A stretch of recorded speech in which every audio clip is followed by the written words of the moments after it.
हर सनातन धर्म वाले को गायत्री मंत्र का अर्थ जानना जरूरी है। महर्षि विश्वामित्र ने ब्रह्मा से एक मंत्र प्राप्त किया और उसे सिद्ध कर उसकी पूर्ण उपासना विधि निर्मित की। तत्पश्चात इसे गायत्री मंत्र कहा गया। गायत्री मंत्र को मंत्र राज कहा जाता है क्योंकि इस मंत्र में महा उद्देश्य पूरे किए जा सकते हैं। स्वयं ऋषि विश्वामित्र भी इस मंत्र के बल पर एक अलग विश्व बनाने में सक्षम हो सके।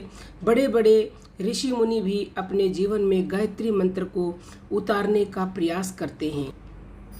उस प्राण स्वरूप, दुख नाशक, सुख स्वरूप, श्रेष्ठ, तेजस्वी, पाप नाशक, देव स्वरूप परमात्मा को हम अंतर आत्मा में धारण करें। वह परमात्मा हमारी बुद्धि को सन्मार्ग में प्रेरित करे।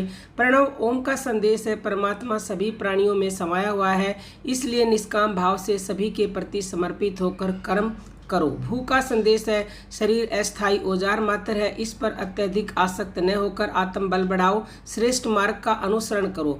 भ्रू का संदेश है। को संस्कारों से जूझते रहने वाला मनुष्य देवत्व को प्राप्त करता है। स्व का संदेश, अरे विवेक द्वारा शुभ बुद्धि से सत्य को जानने, संयम और त्याग की नीति का आचरण करने के लिए अपने को तथा दूसरों को प्रेरणा देनी चाहिए।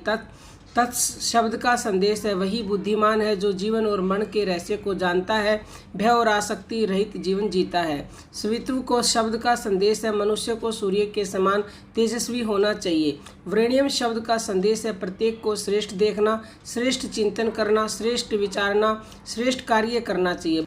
भृगु शब्द का संदेश है। मनुष्य को निष्काम बनना चाहिए, पापों से सदैव सावधान रहना चाहिए।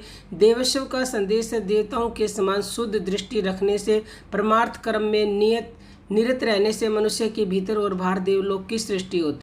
धीमहि शब्द का संदेश है। हम सब लोग हृदय में सब प्रकार के पवित्र शक्तियों को धारण करें, इसके बिना मनुष्य सुख संपत्ति को प्राप्त नहीं होता। धियो शब्द बतलाता है कि बुद्धिमान को चाहिए कि वह उचित अनुचित का निर्णय तर्क, विवेक और न्याय के आधार पर वर्तमान परिस्थितियों को ध्यान में रखते हुए करे।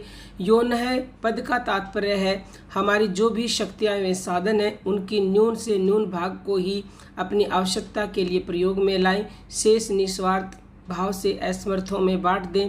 प्रचोदयात शब्द का तात्पर्य है मनुष्यों को अपने आप को तथा दूसरों को सत्य मार्ग पर चलने के लिए प्रेरणा दें। उम्मीद है आपको ये वीडियो पसंद आई होगी। कमेंट करके ज़रूर बताएं। जय श्री राम।